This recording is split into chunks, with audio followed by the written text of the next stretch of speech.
In September of 52 before the Common Era, 70,000 Gaulish warriors walked down from the fortress of Alesia and into Roman captivity.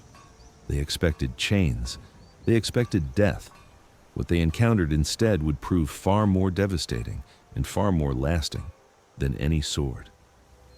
This is the story of how Rome conquered not just with legions, but with wine, silver, and the quiet power of abundance. This is the story of what the vanquished saw that changed Gaul forever. Dawn breaks cold over the hilltop fortress of Alesia, and with it comes the end of everything Catarax has ever known. The light touches the valley first, revealing what has surrounded them for months. Double walls of Roman fortifications stretching 40 kilometers in an impossible ring. Towers rising every 80 paces, trenches bristling with sharpened stakes. Beyond those walls, the relief army that was supposed to save them has melted away into the autumn mist, slaughtered or scattered. Inside these crumbling stones, 70,000 Gauls who fought for their freedom now face their future as Roman property. Catarax stands among his kinsmen in the pre-dawn darkness, 23 years old, hollow-eyed from weeks of starvation, his hands still bearing the calluses of a warrior, though he has nothing left to fight. Around him, men prepare themselves in different ways. Some pray to gods who seem to have abandoned them. Others sit in silence, faces blank with exhaustion or resignation. A few weep quietly, though most have no tears left. They buried too many friends during the siege, watched too many die trying to break through Roman lines, saw the women and children of Alesia turned away at Roman walls to starve in the space between armies. Yesterday, Vercingetorix rode out alone. Their king, their hope, their great unifier who promised that Gaulish will could overcome Roman greed. He wore his finest armor, rode his best horse, circled Caesar's camp once in defiance, then dismounted and laid down his sword at the Roman general's feet. They watched from the walls as he was led away in chains. Some said it was surrender, others called it sacrifice, one life offered to spare the rest. But Catarax knows the truth is simpler and more terrible. They lost. The united tribes of Gaul threw everything they had against Rome, and it was not enough. Now the gates stand open. The Romans wait below with their perfect formations, their gleaming equipment, their discipline that never breaks. Catarax has fought them at 3 engagements. At Gergovia 6 months ago, they drove Caesar back, and it felt like victory, like proof that courage mattered more than Roman gold. But Caesar simply returned with more legions, more supplies, more of everything. Rome has more. That is the lesson of Alesia. Rome always has more. Segovax, the old warrior chained beside him, touches his shoulder. His beard is gray, his face deeply lined, his left hand missing 2 fingers from some long-ago battle. He has fought Romans for 20 years across a dozen campaigns and survived them all through grim pragmatism. Whatever happens down there, Segovax says quietly, stay alive. The dead can't help anyone. His voice carries the weight of too much experience, too many defeats endured and outlived. Catarax nods but cannot speak. His throat is too tight with unshed grief. The order comes to move. Roman efficiency at work, everything organized and systematic. The Gauls shuffle forward, a river of defeated men flowing down the hill toward the valley where their conquerors wait. Catarax walks past the corpses still unburied from the final assault 3 days ago, past the siege engines the Romans built within sight of the walls, massive towers and artillery that battered stone and hope alike. The smell of death hangs in the air, mixing with wood smoke and the metallic scent of autumn. At the base of the hill, Roman legionaries form corridors, creating channels through which the prisoners must pass. The soldiers watch with professional detachment, faces revealing nothing. No jeering, no celebration, just the blank efficiency of men doing their jobs. It makes them somehow more frightening than if they gloated. This is routine to them. Conquest and captivity processed like any other military operation. Caesar sits on a raised platform, marked by the scarlet cloak of command. Catarax catches a glimpse of him as they pass, a lean man, balding, sharp-eyed, utterly composed, the man who broke Gaul. Around him, scribes sit at tables covered with wax tablets and papyrus, recording everything: names, tribes, apparent ranks, physical conditions. Every detail noted, every prisoner catalogued. Even in victory, Rome keeps records. Gaulish chieftains are brought forward one by one, the great men who commanded thousands now kneeling to remove their torques of gold and silver, those sacred neck rings that marked their nobility. Catarix watches men he fought beside, proud leaders who spoke of freedom and unity, bow their heads and surrender the symbols of who they were. Some do it with dignity, others weep. All are diminished. The common warriors, Catarix among them, are herded into temporary enclosures, ropes staked in the ground, Roman guards positioned every 20 paces. It is not a cage, but it functions as one. They collapse onto the earth, 200 men pressed together, too exhausted to do anything but exist. For the first time in weeks, they are allowed to stop. Stop moving, stop fighting, stop hoping. The sudden stillness is almost worse than the siege. During the fighting, there was purpose, however futile. Now, there is only waiting. Catarix sits with his back against a wooden stake and closes his eyes. He tries to summon anger, the warrior's rage that should burn in defeat, but finds only emptiness. He is too tired, too hungry, too broken.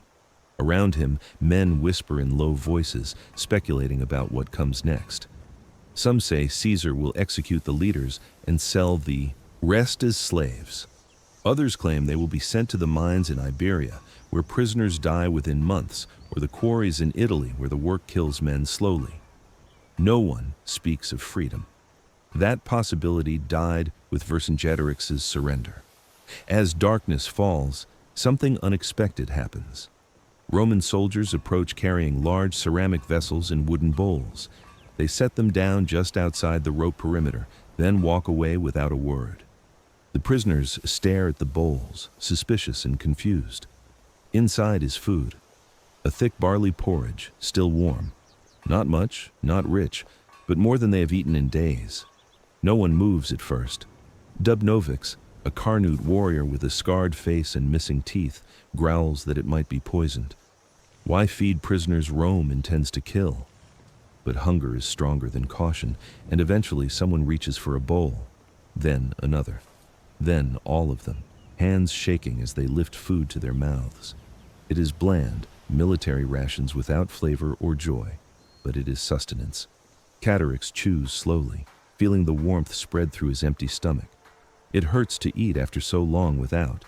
His body has forgotten how to process more than scraps. As he swallows, he notices something across the pathway, perhaps 50 paces distant. The Roman guards are also eating their evening meal, but their food looks different. They sit in small groups around fires, passing around what appears to be bread, cheese, dried meat, and they are drinking from cups, metal cups that catch the firelight, glinting bronze and copper, not wooden bowls or ceramic vessels, but metal. In Gaulish culture, metal drinking vessels are marks of nobility, owned only by chieftains and wealthy families. Yet here are common Roman soldiers, men of no particular rank, drinking from metal as casually as breathing. Catarix stares, trying to understand what he is seeing. These men fought the same battle he did, faced the same autumn cold, camped in the same valley. But they show no signs of hardship. Their equipment is intact, their clothing clean, their spirits high. He can hear them joking, laughing, relaxed in a way that speaks of security and comfort. One soldier says something that makes the others roar with laughter. They raise their cups in a toast. Catarix cannot hear the words, but he recognizes the gesture. Celebrating. Not celebrating victory over Gaul specifically, but simply celebrating being alive, being Roman, being part of something larger than themselves. Segovax follows his gaze and whispers, "They live better in war than our nobles lived in peace." The words land like a blow because they are true. The casual material comfort of these ordinary Roman soldiers, their access to wine and metal goods and processed foods, exceeds what most Gaulish warriors ever knew. Catarix thinks of the feasts he attended in his father's hall, the special occasions when wine was served in wooden cups and everyone drank sparingly because it was precious. These Romans drink wine every evening as if it costs nothing. A younger prisoner, barely 19, asks in a shaking voice, "How can they afford this?" Where does it all come from? No one has an answer. They sit in the darkness, full for the first time in weeks, but somehow feeling emptier than before. They are beginning to understand that they did not just lose a military campaign. They lost to something far larger, something they could not see while they were fighting. They lost to roads and taxes and supply chains and wealth distributed systematically down to the lowest ranks. They lost to metal cups and daily wine rations and an empire that can afford to feed even its prisoners. Catarax cannot sleep that night. His body is exhausted, but his mind races, replaying everything he has seen. The Roman fortifications that appeared in weeks, the organization of their camp, everything laid out in perfect grids, the writing, constant writing, soldiers keeping journals and reports as casually as breathing. The literacy rate among common legionaries is staggering. In Gaul, only druids and nobles read and write. Here, ordinary soldiers maintain personal records. He thinks about Vercingetorix's speeches, the promises that united will and courage could overcome Roman greed. He thinks about the pride they felt at Gergovia when they drove Caesar back, proof that one battle won meant the war was winnable. But that was never true. Rome could lose battles and keep fighting because Rome had the resources to replace losses and continue. Gaul did not. Every warrior who fell was irreplaceable. Every supply line cut hurt them more than it hurt Rome. They were fighting an opponent who could endure defeat because defeat was temporary, while victory had to be permanent or it meant nothing. Segovax, awake beside him, speaks into the darkness. I have seen this before. In the north, in the east, everywhere Rome goes, they conquer, they absorb, they move on. The people they conquer either die resisting, die submitting, or learn Roman ways and thrive in the new order. In 2 generations, grandchildren will not remember being anything but Roman. He pauses. You are young. You have maybe 40 more years.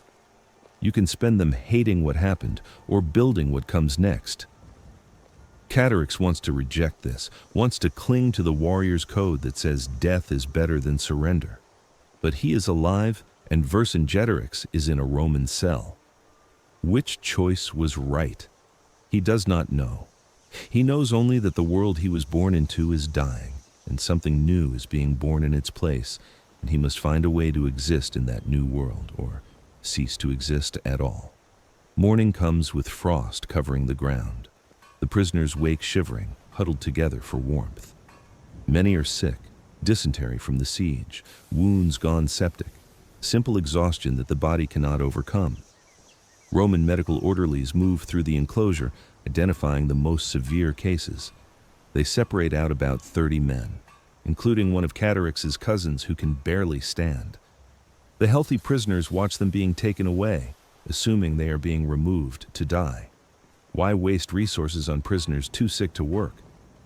But hours later, they see these men in a separate area, being tended by Roman capsari, military medics. They are cleaning wounds, providing water, even administering medicines. Catarax cannot comprehend this. Why heal defeated enemies? What is the purpose? Resources are precious, especially after a major campaign. The logic escapes him until Segovax explains, we are property now. Property has value. Dead slaves are worth nothing. Healthy slaves can be sold. They are protecting their investment. The words are bitter but true. The Romans are not being merciful. They are being practical. It is somehow worse than cruelty. Cruelty he could hate with clean anger. This calculated efficiency is harder to fight because it is not personal. It is simply how Rome operates, reducing humans to resources and managing those resources rationally. A Roman centurion walks along the perimeter, examining prisoners with the eye of someone assessing livestock. He stops near Catarax and speaks in heavily accented Gaulish. You speak Latin? Catarax hesitates, then nods. He learned enough for trade before the wars, though he is far from fluent. The centurion studies him carefully. His helmet bears the transverse crest that marks his rank, and his leather harness displays multiple decorations from previous campaigns. His face is weathered, his jaw marked by a scar, his eyes sharp with intelligence. You are Arverni. You fought at Gergovia? Catarix nods again, unable to hide a flash of pride. At Gergovia, they won. They drove Caesar back, inflicted casualties, proved that Gauls could defeat Romans in pitched battle. It was their greatest victory. The centurion's expression does not change. You fought well, but you lost. Now you learn Roman discipline. He walks away, leaving Catarix with those words hanging in the cold air. You fought well, but you lost. The acknowledgement and the dismissal give an equal weight. Rome respects courage but cares only about outcomes. Fighting well means nothing if you lose. The lesson is clear. Honor without victory is indulgence. Rome has no time for beautiful defeats. Over the following days, the systematic sorting begins. Roman officials move through the prisoner groups, asking questions, making judgments, consulting tablets filled with information. The Aedui and Arverni, the two most powerful tribes, are separated from others. Caesar has declared these will be returned to their lands, hoping to win their loyalty through calculated mercy. Catrix, as an Arvernian, expects to be among them. But when his turn comes, the Roman official consults his records and shakes his head. You were captured bearing arms. You fought at 3 engagements. You are not being released. Only those who can prove they were forced to fight, or who surrendered early, will go home. Those who fought hardest, resisted longest, killed the most Romans, these are the ones Rome will not forgive. These are the ones who will be sold. Catarix watches as perhaps 10,000 Gauls are led away toward freedom, though a freedom that comes with Roman overseers and tribute demands and the constant presence of occupation. He remains with the remaining 60,000. They are the ones who meant it, who truly fought for Gaulish independence. They are the ones Rome considers too dangerous to release. The irony cuts deep. Their courage and commitment, the qualities that made them warriors worth respecting, are precisely the qualities that ensure their enslavement. That evening, chains arrive. Long lines of iron links, each capable of connecting 10 men neck to neck. The Romans begin processing prisoners into chain gangs, the sound of metal clicking shut echoing across the camp. Catarix watches the chains approach with a strange detachment. Part of him wants to fight, to resist, to force them to kill him rather than accept this final humiliation. But another part, the part that noticed the bronze cups and the systematic organization and the medical care for sick prisoners, understands that resistance now is pointless. The decision was made at Alesia. Everything since is merely consequence. When the iron collar closes around his neck, cold metal against skin, he feels something inside him break that did not break during the siege. The physical defeat was one thing. This, being connected to 9 other men by chains, being made into a unit of property. This is different. This is the death of autonomy, the end of being a person who chooses. He is now something that is moved, directed, utilized. His warrior self dies in that moment, and he does not know what will replace it. 4 days after the surrender, a temporary slave market is established near the Roman camp. Merchants have descended like carrion birds, Roman and Italian traders who smell profit in 70,000 captives. They set up in a cleared area where prisoners can be displayed and inspected. Catarix and his chain gang are led onto a wooden platform. A Roman auctioneer named Gnaeus Satrius, prosperous and jovial with soft hands and calculating eyes, calls out their qualities in rapid Latin. Strong backs, young, healthy despite siege conditions, combat-trained from noble tribe. Italian buyers examine them like horses, checking teeth, feeling muscles, looking for signs of disease or defect. Catarix forces himself to remain still, though rage burns in his chest. Showing anger will only lower his value, make him seem difficult, reduce what he can be sold for. He has already learned the prisoner's first lesson. Survival requires swallowing pride. The bidding is brisk. Groups of 10 prisoners sell together for labor in fields, mines, construction projects. When Catarix's group is offered, someone calls out a price, 6 amphorae of wine per man. He who understands enough Latin to comprehend the numbers. He is worth what his people once paid for imported Roman wine, the wine they craved so desperately they traded slaves to obtain it. He has become the commodity he once helped trade for. The symmetry is obscene. His group is purchased by a consortium representing large agricultural estates in Italy. 60 amphorae of wine for 10 Gaulish warriors. The transaction completed, recorded, finalized. They are property now in law as well as fact. But then something unexpected happens. The centurion from before, the one who asked about Gergovia, approaches the merchants. He speaks briefly with them, gestures toward Caturic specifically.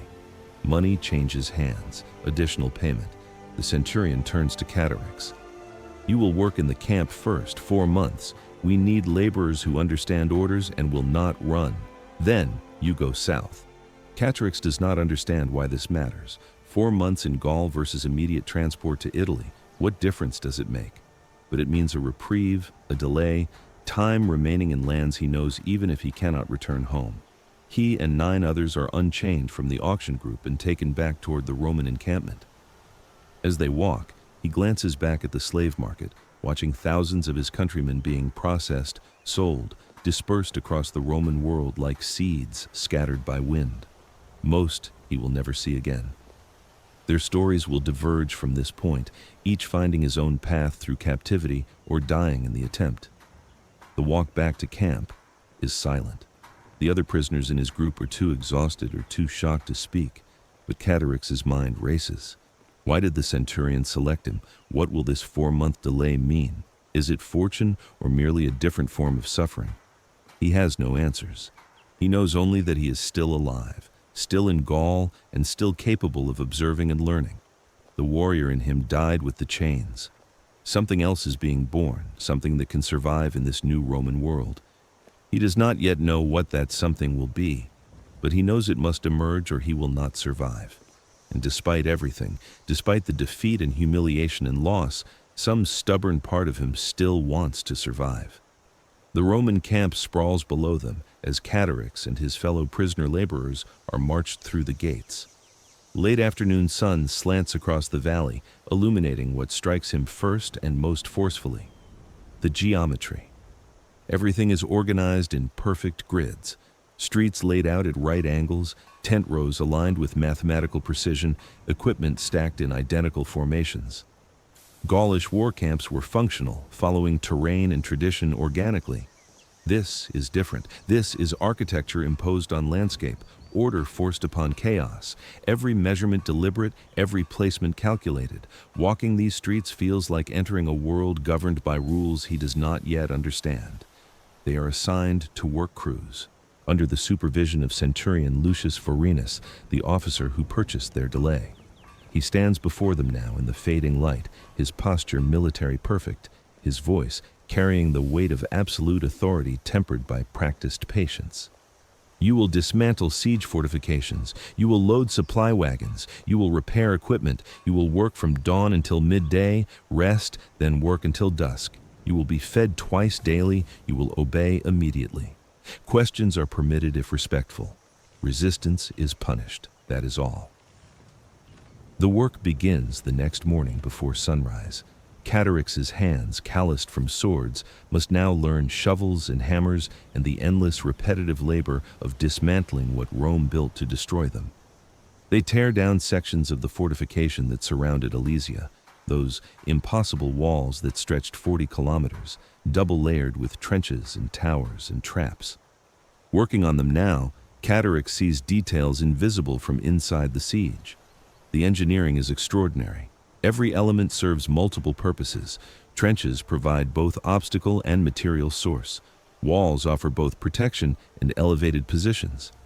The entire system functioned as one massive machine designed for a single purpose: containment and conquest. As they work, Roman soldiers go about their routines nearby.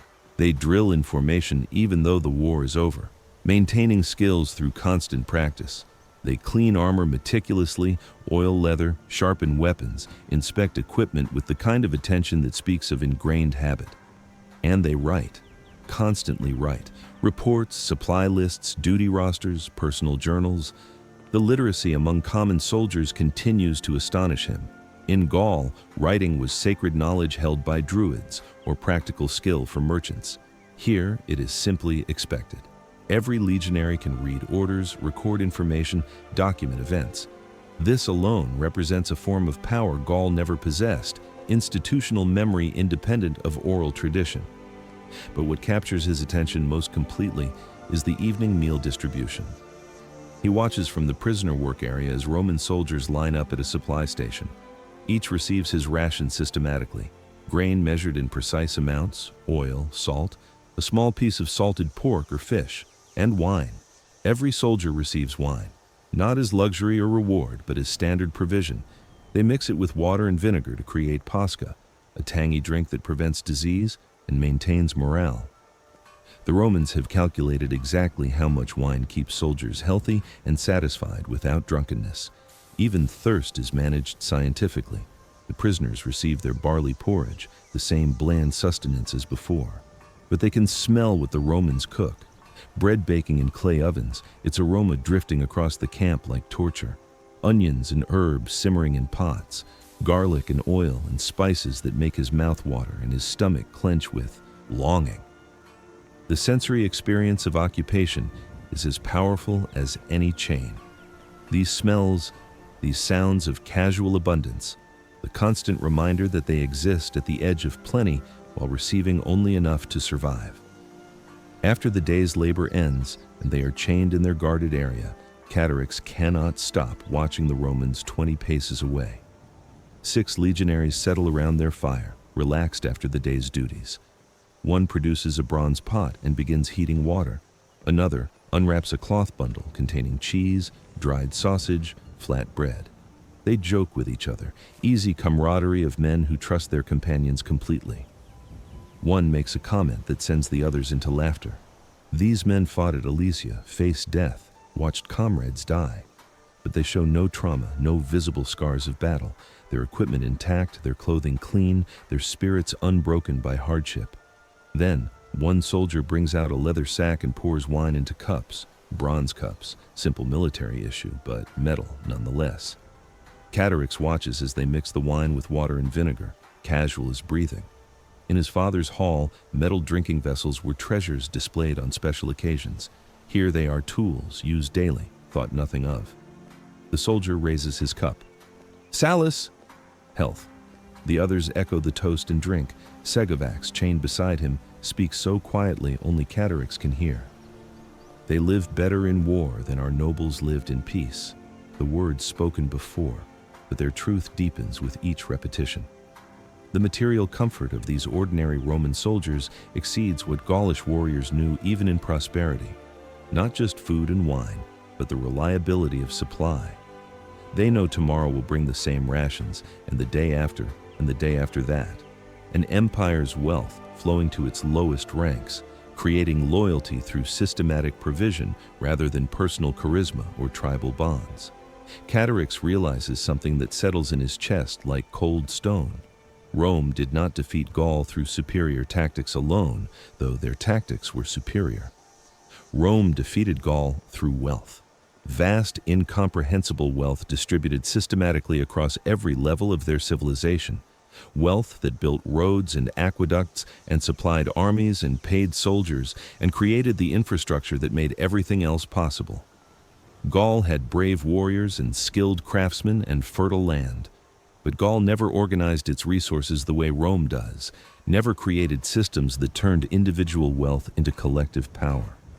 The gold of Gaulish nobles bought personal glory.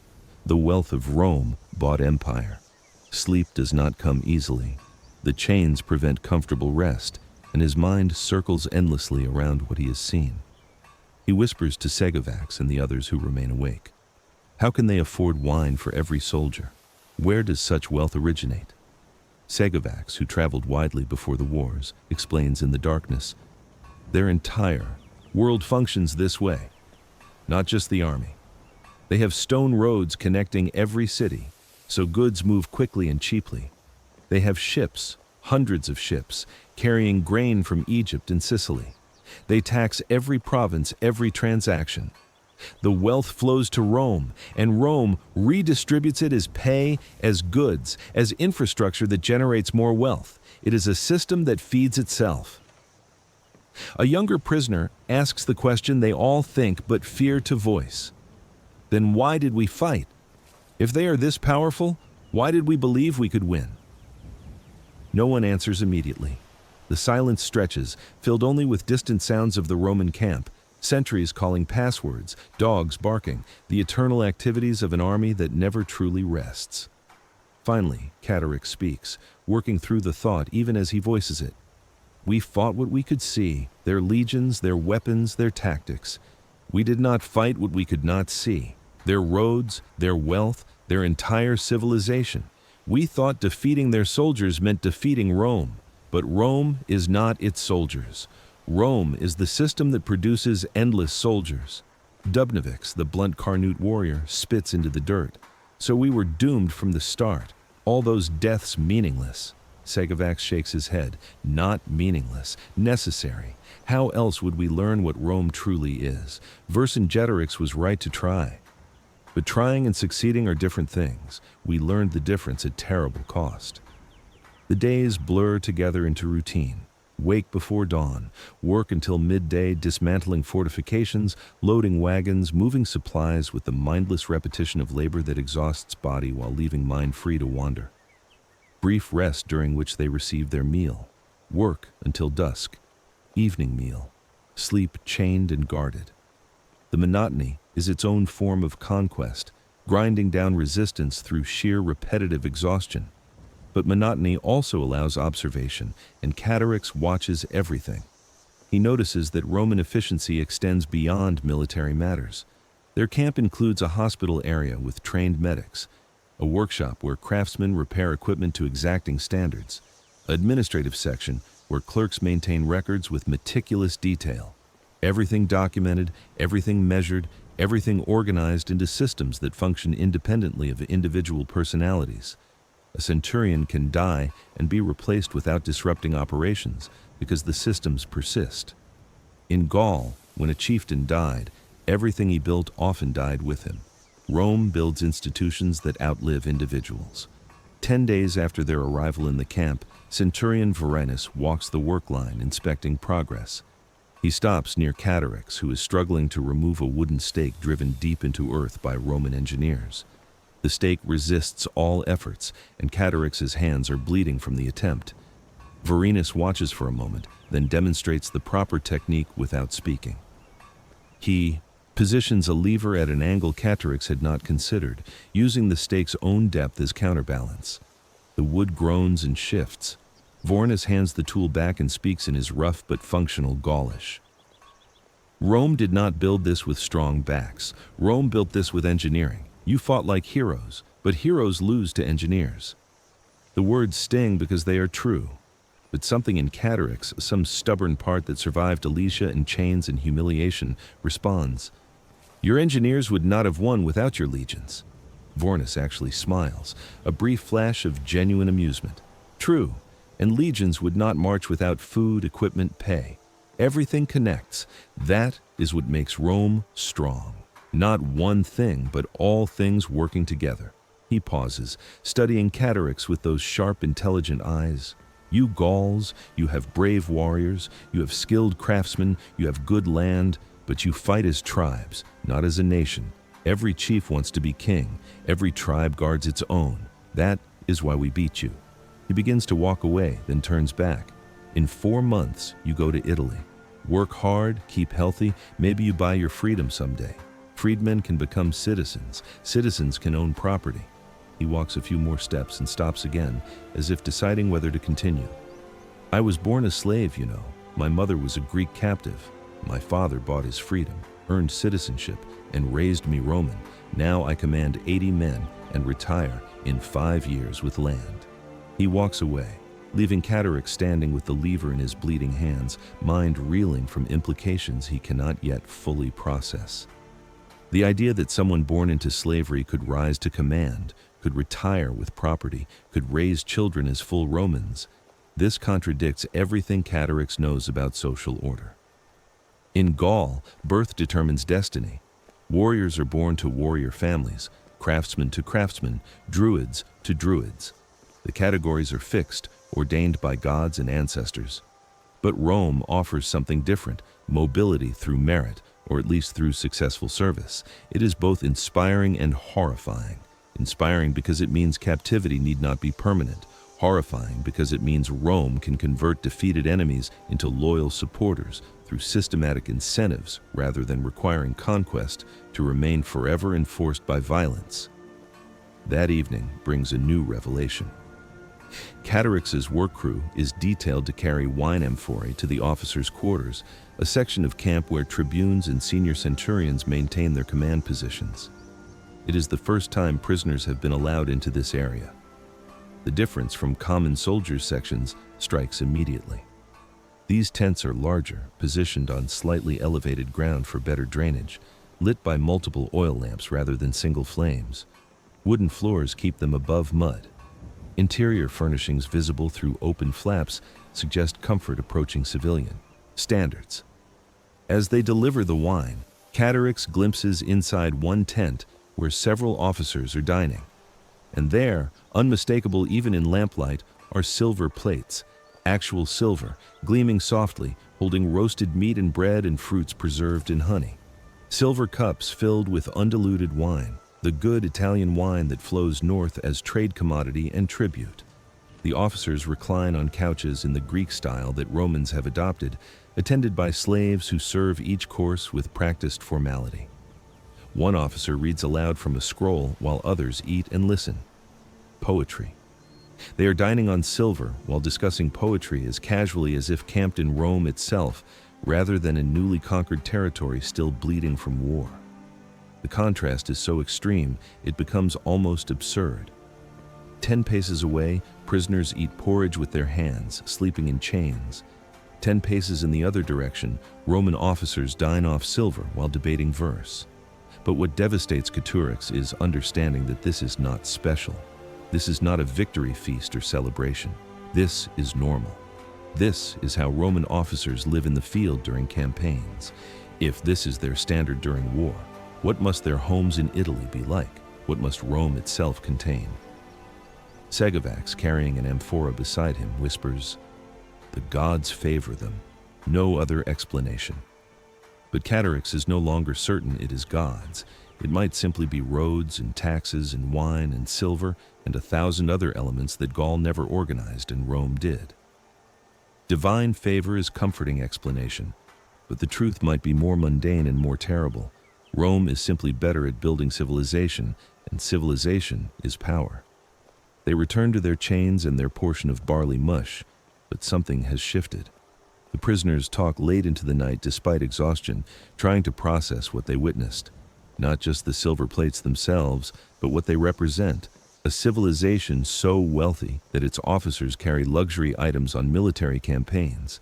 A system so efficient that even in active war zones, supply chains deliver wine and silver and poetry scrolls. They are seeing behind the curtain of Roman power, understanding that military might is only the visible portion of something far larger. Morning arrives with shocking news. Centurion Vorenus arrives with new orders.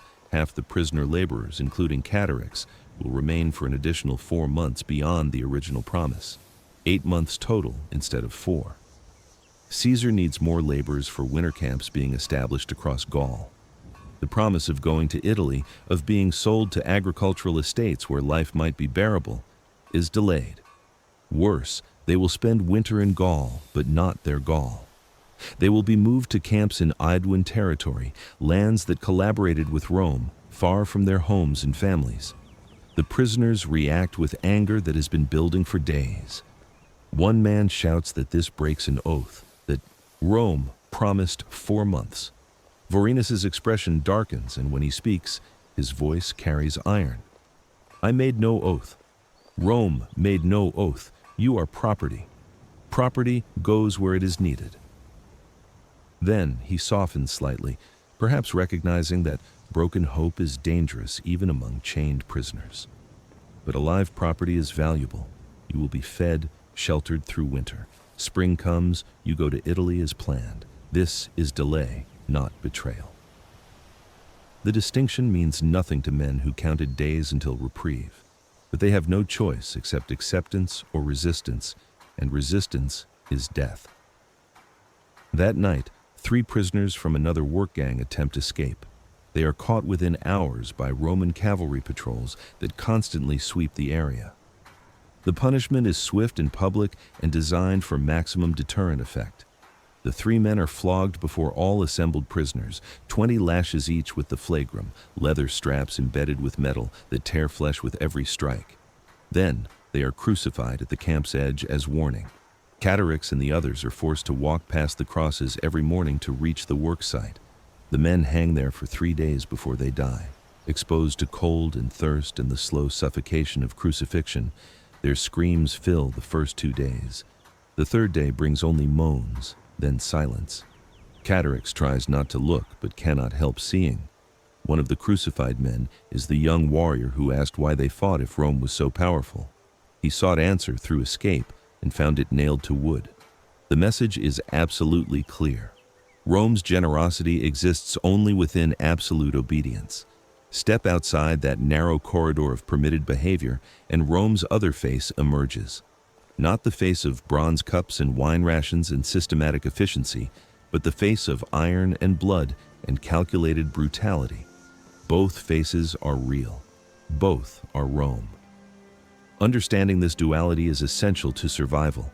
5 days later, they march north to winter quarters. The journey takes them through landscapes Catarix knows, but now sees transformed. Roman roads are being built, cutting straight through terrain that Gaulish paths followed organically.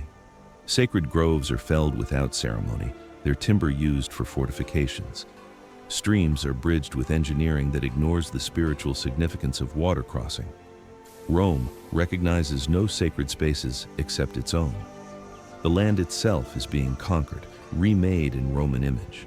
When they arrive at the winter camp near Eduan territory, it is already half constructed. The familiar perfect grid, wooden barracks arranged with geometric precision, surrounded by walls and ditches that could withstand siege.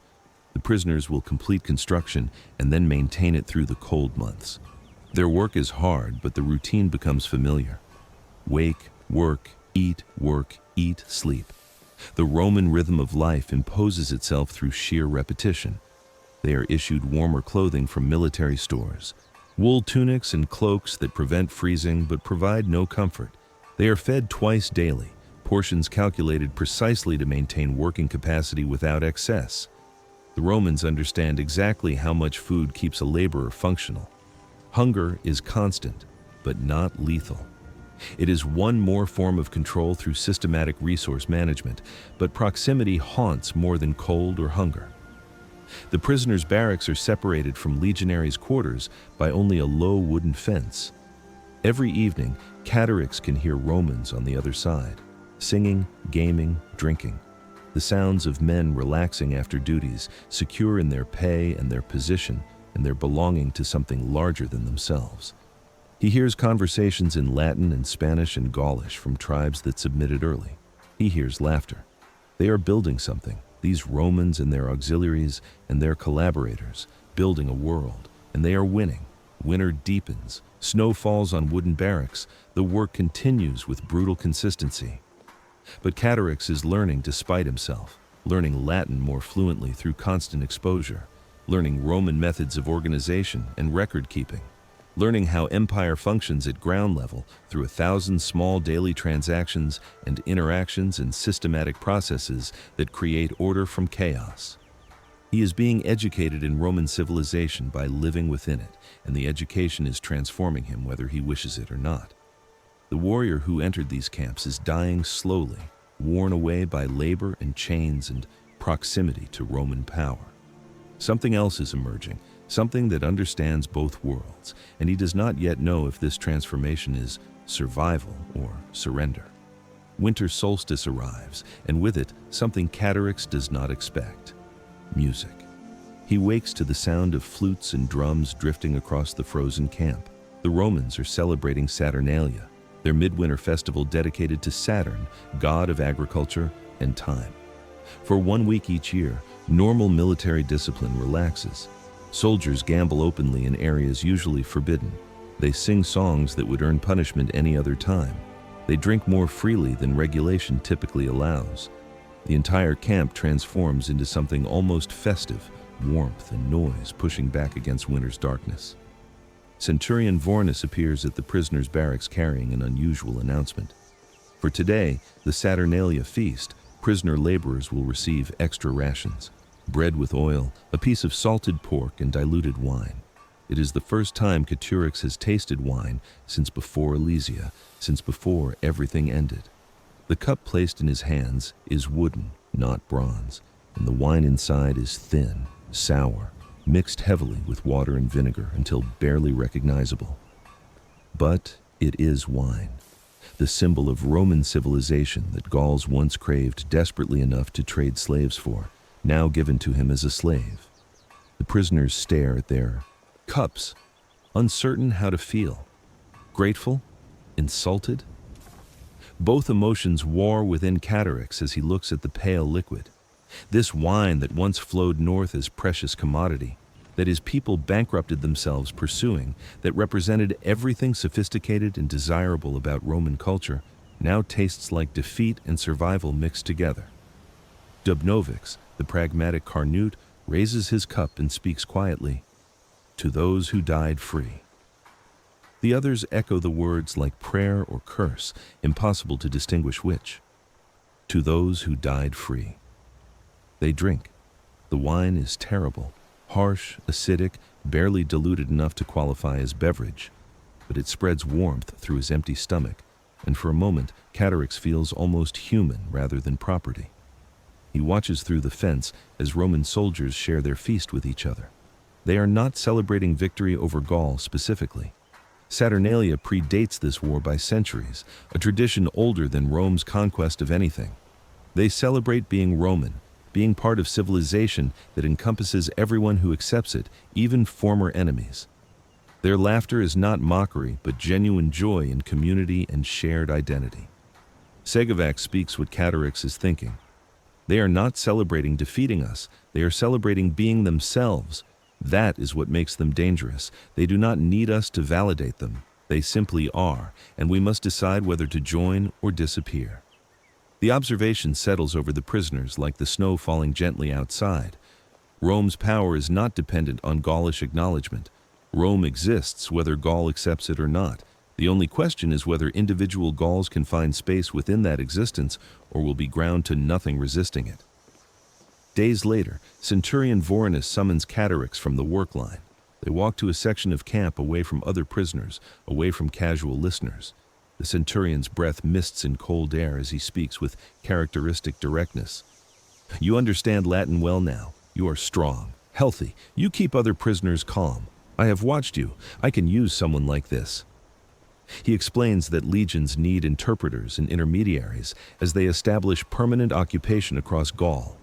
Prisoners who cooperate, who help facilitate Roman administration, receive better treatment, reduced labor, possible paths to freedom.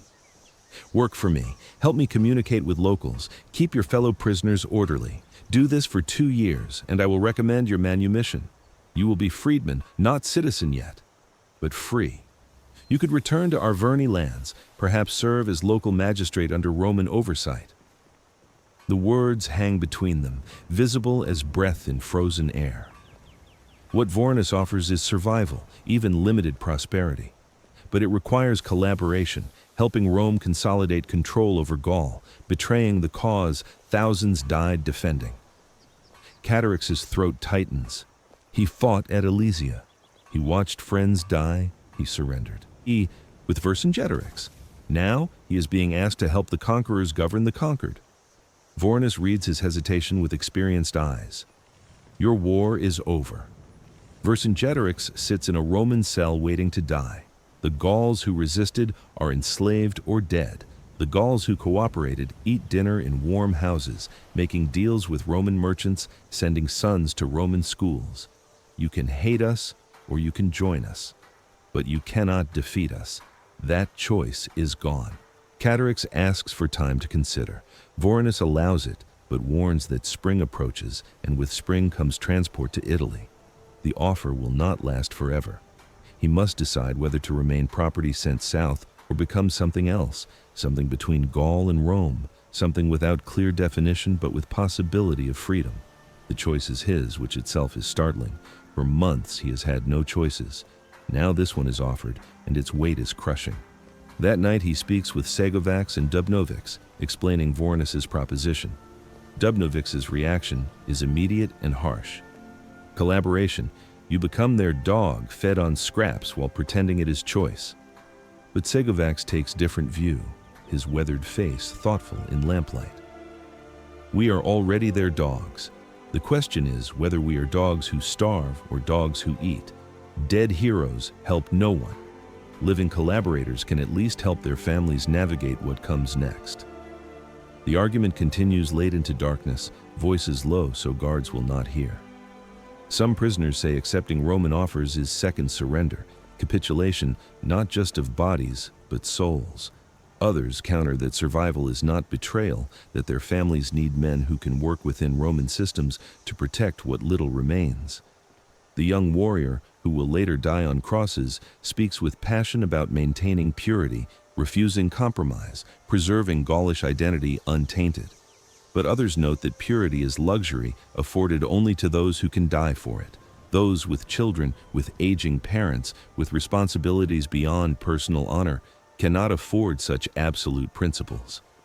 Sagovax, who fought Romans for 20 years and survived through grim pragmatism, speaks the truth Catarix needs to hear. I have seen this everywhere Rome goes. They conquer, they absorb, they move on. The conquered? Some die resisting, some die submitting, but some learn Roman ways and thrive in the new order. In 2 generations, their grandchildren will not remember being anything but Roman. He pauses, letting words settle. You are young. You have 40 more years, perhaps. You can spend them hating what happened or building what comes next. The Gaul you knew is dead, but Gaul itself still exists. Maybe it becomes something new. Maybe you help shape that. Catarix thinks of his family, if any survived. He thinks of his tribe's lands now occupied but still inhabited by Arverni. He thinks of Vercingetorix choosing heroic defeat over pragmatic survival. But Vercingetorix is in Roman cell awaiting execution, and Catarix is here, alive, with choice still available. Which man chose correctly? History will judge, but history is written by survivors.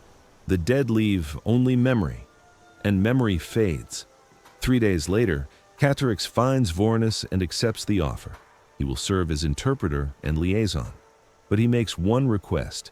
If he does this for 2 years and earns his freedom, he wants to return to Arverni lands, not be sent elsewhere in the empire. Vorenus considers, then nods. Agreed. Rome needs loyal men in every tribe. Better a freedman who knows the people than legion trying to govern by force alone. They clasp arms in Roman gesture of agreement. It feels strange, this physical contact with former enemy, but it also feels like solid ground after months of uncertainty. His status changes immediately. He is moved to better quarters, given tunic without prisoner markings, provided with iron stylus and wax tablets for recording information. His chains are removed for the first time since Alesia, and the sudden absence of their weight makes him feel dangerously light, as if he might float away without that iron anchor. He is assigned to work with Roman administrators surveying tribal lands, recording populations, establishing tax rolls that will determine Gaul's future for generations. The work is tedious but revealing. He sees how Rome operates at granular level. Everything is documented with obsessive precision, every bushel of grain counted, every head of cattle noted, every able-bodied man recorded with age, tribe, skills, potential military value. The data flows to regional administrators who compile it into larger reports that eventually reach Rome itself, where decisions about provinces are made based on systematic information rather than rumor or assumption. This is how empire functions, through knowledge accumulated methodically and applied strategically. The other prisoners watch his elevation with mixed reactions.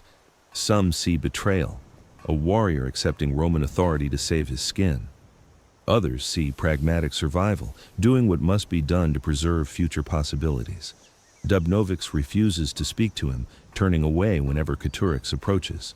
But Sagovax simply says, "You made the choice you could live with. That is all any of us can do." The old warrior's acceptance means more than Catarix expected. He needs someone to validate that survival is not cowardice, that adaptation is not surrender, that choosing life over death in service to principles can be honorable choice too.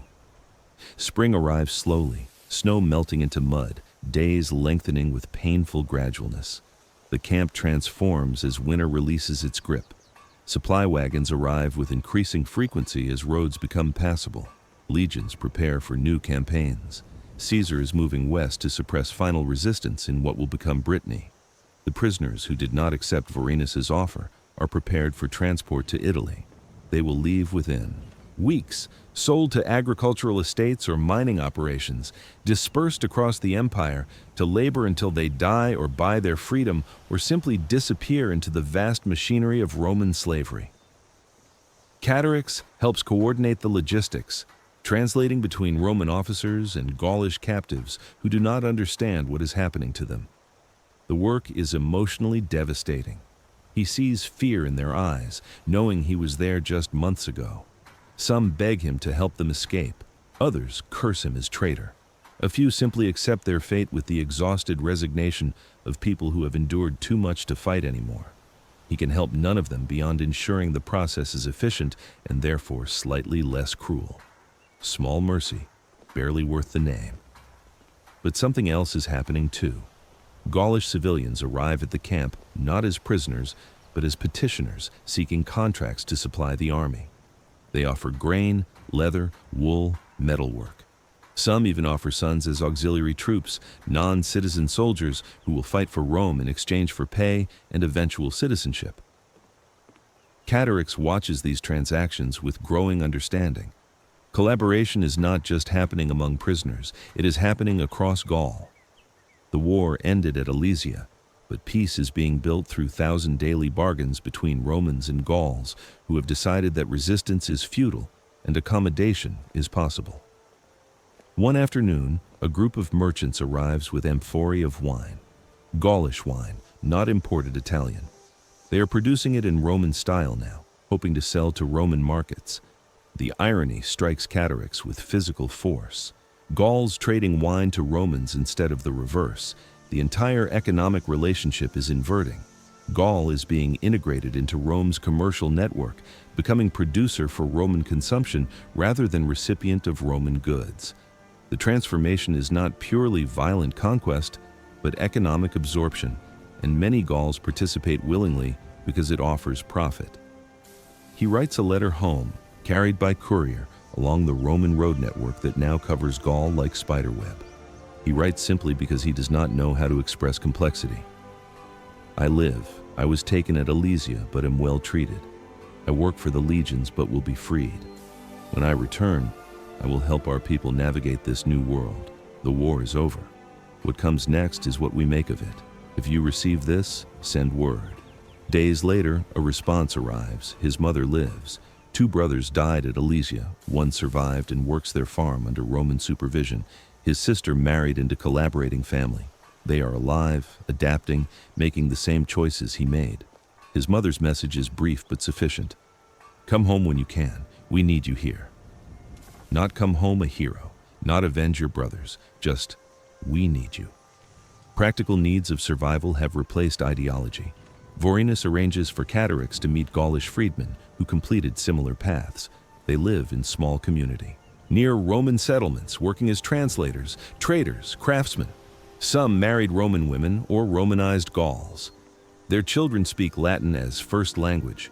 They wear Roman-style tunics, eat at Roman-style tables, follow Roman calendars.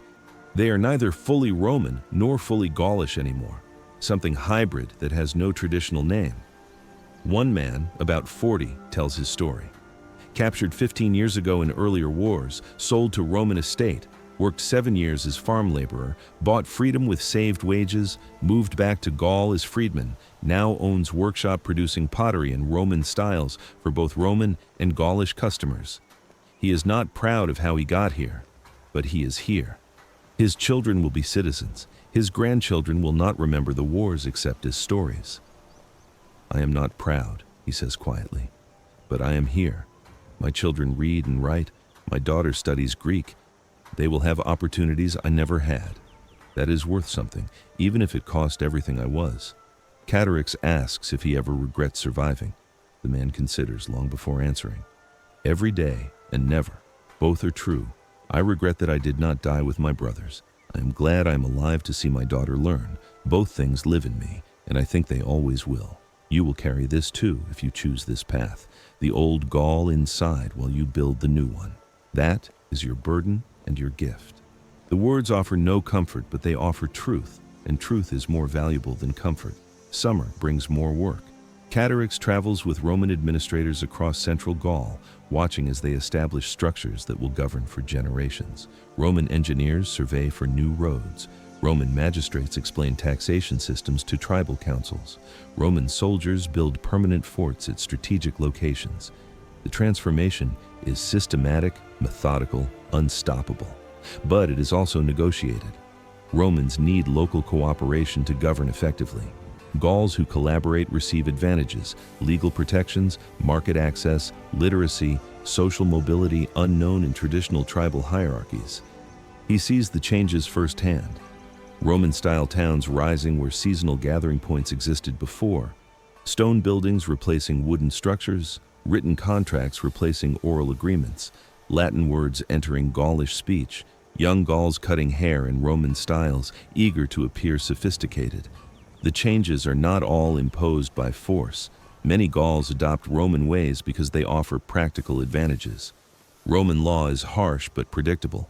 Roman markets are exploitative but accessible. Roman literacy opens opportunities. The choice between maintaining tradition and gaining advantage is not simple, and many choose advantage. When Vercingetorix is finally executed in Rome in 46 BCE, paraded in Caesar's triumph, then strangled in the Tullianum, Catarix mourns quietly. The man who led their resistance, who united tribes briefly in common cause, who chose death over compromise, dies. As he fought, refusing to bend. Catarix respects that utterly and is grateful he did not follow that path. Both responses are true. He carries both. Early September of 51, BCE marks 2 years since Alesia. Centurion Vorenus summons Catarix to his office. He is being transferred to Legion heading east, but before he leaves, he finalizes paperwork for freedmen under his authority. Catarix is among them.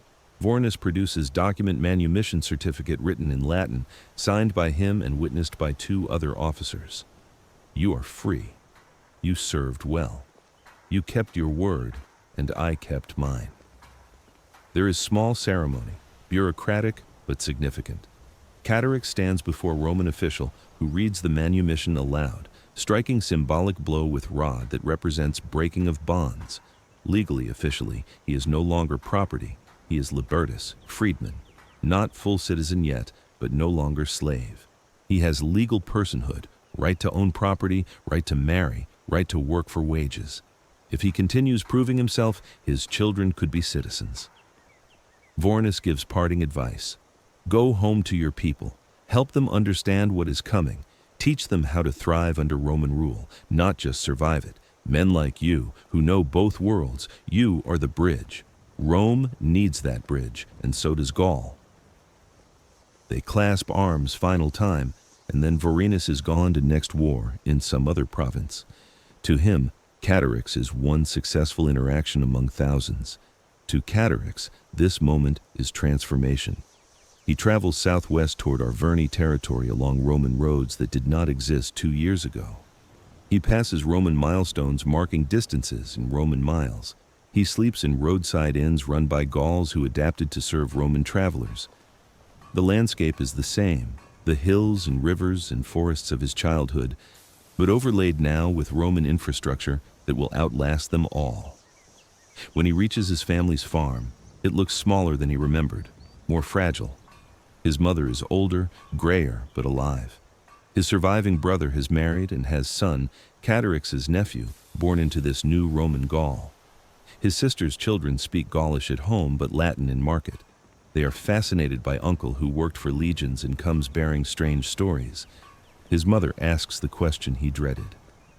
Are you still my son? He does not know how to answer. He is no longer the warrior who left, but he is not Roman either. He is something between, something without clear definition. Finally he says, "I am your son. I am Arverni. I am also freedman of Rome. All three are true. I do not know how, but they are." She accepts this because she has no choice. The world changed, and people change with it or perish. Then help us. Tell us how to live in this world. And he does. He explains Roman taxes, legal systems, opportunities. He translates Latin documents for neighbors. He helps young men navigate military service that offers pay and citizenship. He becomes what Vorenus predicted: bridge between worlds. It is not the life he imagined as young warrior, but it is life, and life contains possibilities. Years pass. Gaul stabilizes under Roman rule. Violence of conquest gives way to routine of occupation. Roman governors replace military commanders. Taxes are collected regularly, but not impossibly. Roman law is harsh but predictable. Trade increases. New towns grow. Gauls who collaborate prosper. Those who resist are destroyed or marginalized. It is not justice, but it is order. Catarix builds existence within that order. He works as translator and legal advocate. He marries Arverni woman also adapting. They have children who grow up bilingual, bicultural. His son wants to join Roman auxiliary forces, and Catarix helps him enlist. His daughter learns to read and write Latin, something Catarix himself learned as prisoner. The ironies are endless and sustaining. He hears news of other prisoners from Alesia. Some died in Italian mines. Some bought freedom and returned. Some became thoroughly Roman, moving to cities, forgetting Gaulish. And some, like Segovax, never stopped resisting in small ways, keeping old gods and old languages alive privately while conforming outwardly. There is no single story of the conquered, only thousands of individual compromises. Late in his life, standing on hillside overlooking his family's land, Catarix watches Roman road cut through valley below. In the distance, Roman-style town rises where seasonal market existed in his youth. His son serves with auxiliary cavalry. His daughter studies Greek from traveling tutor. His brother's farm is more productive using Roman plows and techniques. They are surviving, even prospering in limited ways. He thinks about that evening at Alesia when he first saw Roman guards drinking wine from bronze cups. That moment, so small and domestic, revealed more about Rome's power than any battle.